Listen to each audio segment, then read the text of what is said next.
So you're looking at your brokerage account, you see all the stocks, you see all the graphs, you see all the lines, and you see this button that says options. Options for what? Options for making more money? That's not what it is, guys. Options are derivatives, right? They're actually a way, well, originally they were used to hedge your position in the market, and what they allow you to do is basically to have a contract to buy shares at a specific price, right? If you buy calls, then it gives you the option to buy shares at a specific price. If you buy puts, then it gives you the option to sell a stock at a specific price. I'm gonna jump into that and more in this video, but first, who am I? My name is Forrest, I invest in stuff. You should too. Go ahead, hit the subscribe button because you're about to find out a bunch of useful shit.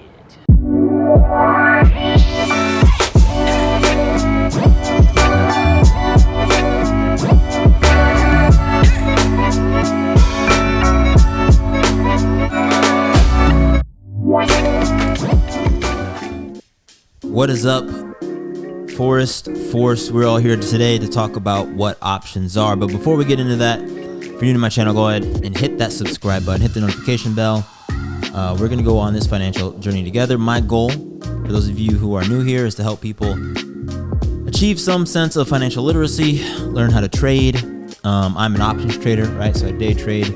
And really this channel is me chronicling my life as I become eventually a full-time trader. Not there yet, still working in tech sales, but I'm well on my way. But this isn't a vlog. We're gonna talk about what options are, so let's get into it. So options were originally designed as a hedge, and I'm gonna actually take active notes because there's some primary points that I wanna talk about in this video. So keep that one in mind. The first one is that options are a hedge, right?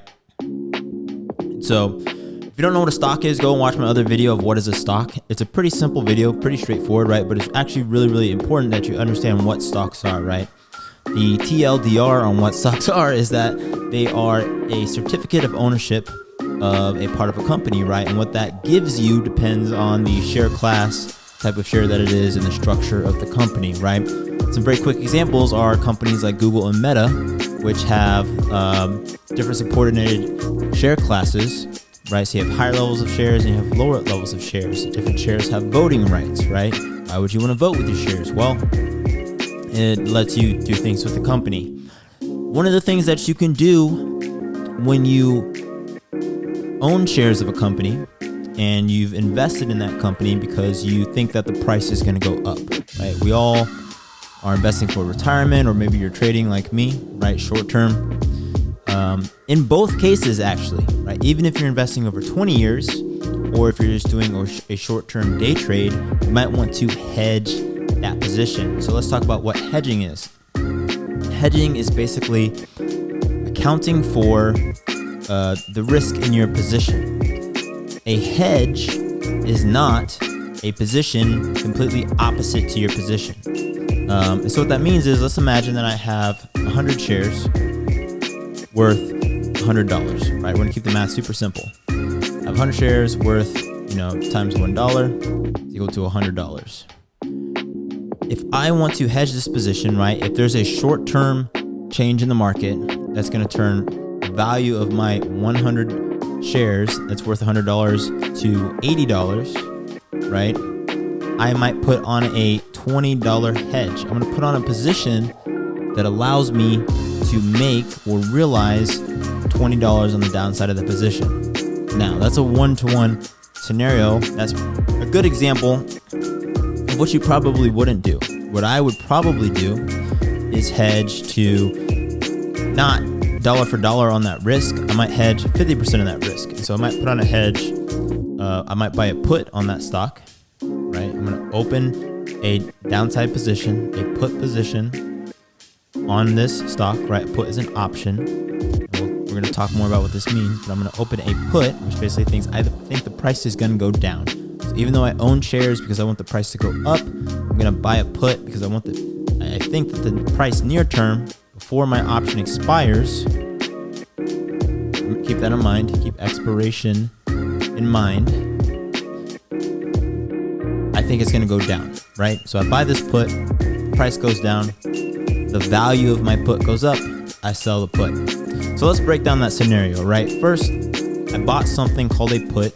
Options, there's two different types of options contracts, right? So there are calls and there are puts. Take notes on this, by the way, guys. No, I don't think I will. So there's calls and there's puts. They were designed as a hedge, and they were designed exactly for the scenario that I just laid out, right? I own some position. I think that the direction or the price is going to go opposite to my long-term thesis or my eventual thesis, right? I'm a long-term investor, so in that initial scenario, I had 100 shares worth $100, but near term, the price was going down, so I bought these puts as a hedge, right? Calls, between the two different types of contracts, right? Calls and puts. You buy calls when you think the price is going to go up, and you buy puts when you think the price is going to go down. So I hedged my position. I hedged downside by buying puts. And let's say that I bought that contract. I bought that put contract, and we'll talk about what a put actually does for you in a second. But I bought that put contract for $1, right? And let's say I sold it because as the price goes down, the value of the put goes up. I sold it for $1.50, right? So I made 50 cents on the dollar on my puts, made it 50% trade. Good trade, good position, good hedge, right? But I've only hedged partial of my position. So maybe I sell those. The value of my shares is $80. And let's just say that the size of my hedge netted me $10, right?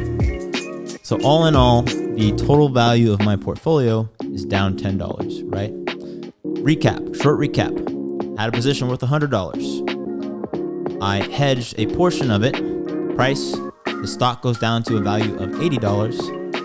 The value of my puts goes up. I sell those, I make $10. So now the total value of my portfolio, if I realize all the assets in that portfolio, is $90. $10 cash, $80 shares. Excuse me.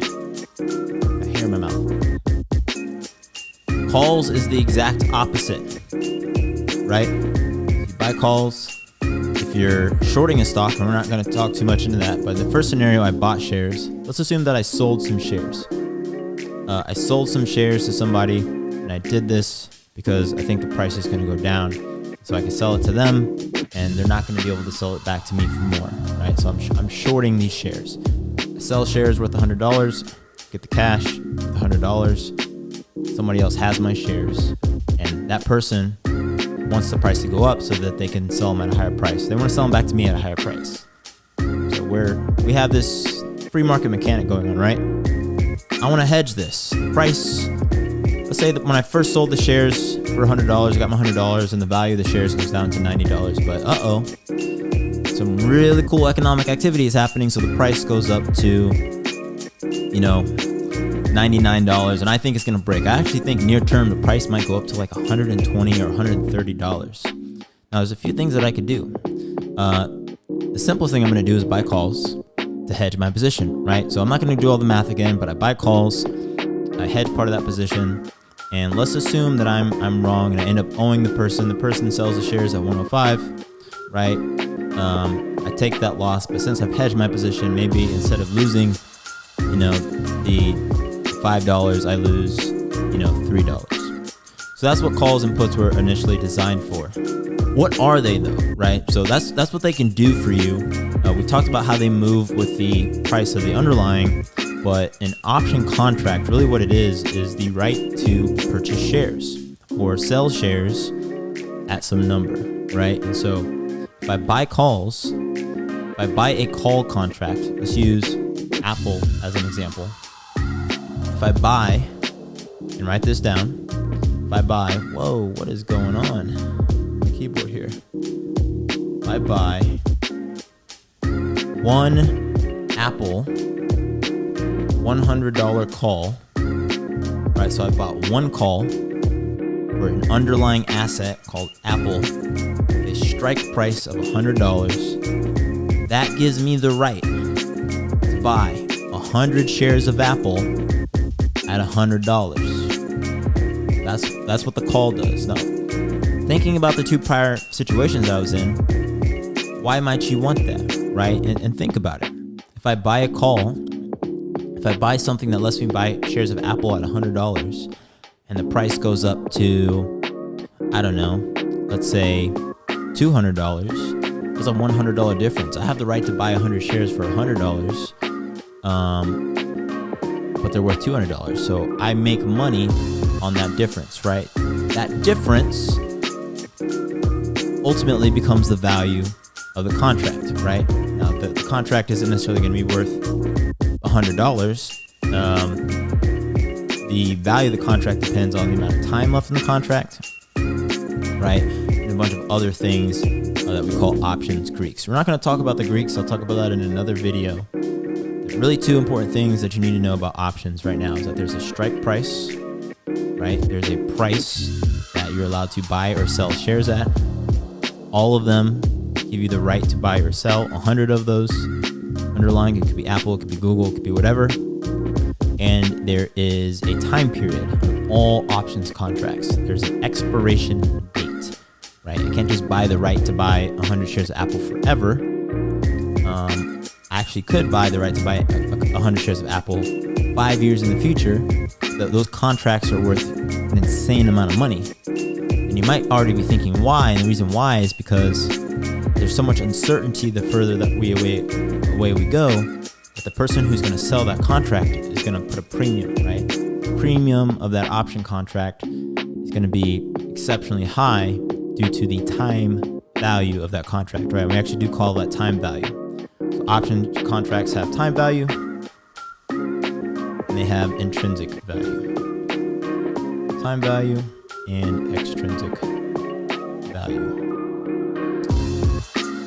And if you're mentally running out of steam, that is really it. I'm going to recap this for you. I know that was kind of a long-winded way. I actually started reverse of, I think the first time I filmed this video a few years ago, where I really just talked about, the different Greeks and things. But I wanted to give an example of how they're used, because those examples are really the way you should be thinking, even when you trade options contracts, right? Understanding that there is time value, understanding that there is,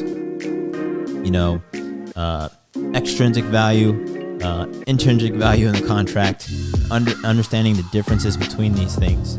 When a contract goes in the money, like in my example, right? If I buy an Apple call with a strike price of $100, when the price of Apple is $99, as soon as the price of Apple reaches $100 and it goes higher, that contract is in the money.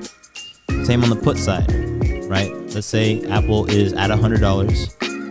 I buy a put, the right to sell 100 shares of Apple at $95, right? So right now it's not in the money. Price of Apple goes down to $90. Well, even though Apple's only worth $90, I have the right to sell 100 shares of Apple for $95, right? So there's $5 of value there, which depending on how much time is left in that contract could be worth a lot more than $5, right? Because Apple could continue to plunge, right? And it might go down to $50 or $60, depending on how much time is left. That contract could be exceptionally valuable, right? So those are the primary components of options. Options give you the right to buy or sell contracts, and it gives you the right to buy or sell shares of the underlying at a certain price. And the value depends on the expiration date of that contract and the difference between the strike price of that contract and the current price of the underlying. For anybody who's curious, I only trade options. I trade futures too. I'd say 80-20% options and futures. I just started trading futures a lot more now due to risk. I'm not going to talk about Greeks in this video, but really it's due to theta. But yeah, we'll talk about that in a different video. I'll do a video on futures, but feel free to look in the futures. If you have questions on this, guys, there's a ton of information out there. There's a ton of complexity to options. I will say, really the last thing, if you want to know what's important for you to know when you first are trading options, I'm going to make a short list. Let's come up with 3 things right here. Do not trade zero-dated contracts. So what that means and why, first what it means. So what it means is that a contract that expires in 0 days, that means it expires today.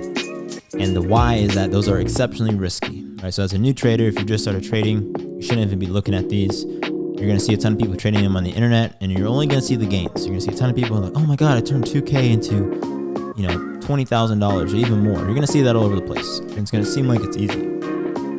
Those people are all broke, right? Those people are, that was their last 2K hit after, burning through their entire 401k. Don't touch those for a while. You can trade ones, you can trade twos, you can trade 7 dated contracts, right, that expire in a week. One of the things that people don't know because they jump into zeros so fast is that those contracts with further expirations, you can still make 200, 300, 400% on those contracts. Just the same, just like zeros, you're not getting eaten alive by theta. That's the second thing, right? So theta is the most important thing that you should pay attention to as a new trader, for sure. And theta is the decay. So I talked about the value of the contract as it relates to the amount of time left before it expires, right? The way that we calculate the loss of value as we get closer to expiration is theta. It's called theta decay. So if you say you have a contract that's worth $10 and it has a theta decay of 1, it means that every day it's going to lose $1 of value, which is actually 10% of the value on that day. On the second day, if it has a theta of 1 and it's worth $9, well, what is 9 divided by, or 9 minus 1 divided by 9. Trying to do math while you're shooting a video is hard. The point is, on the first day it was 10%. On the second day it's even higher, right? So your loss of value is higher as you approach expiration, right? So the burn starts to burn you up even more. So watch out for that. And what is the third thing? I'd say delta. So delta, and I'm not going to say any other ones, but look these up. But delta is, based on for every dollar that the underlying moves, how much is the value of your contract going to change, right? So if the delta is 1, if the price of Apple goes from 100 to 101, the price of the contract is going to go from, say it's worth $1, it's going to go to $2, right? So those are the important things. Those are options. Yeah, if you found this helpful, please subscribe. Leave your comments down below. I'm going to get out this chair and hit you with the outro.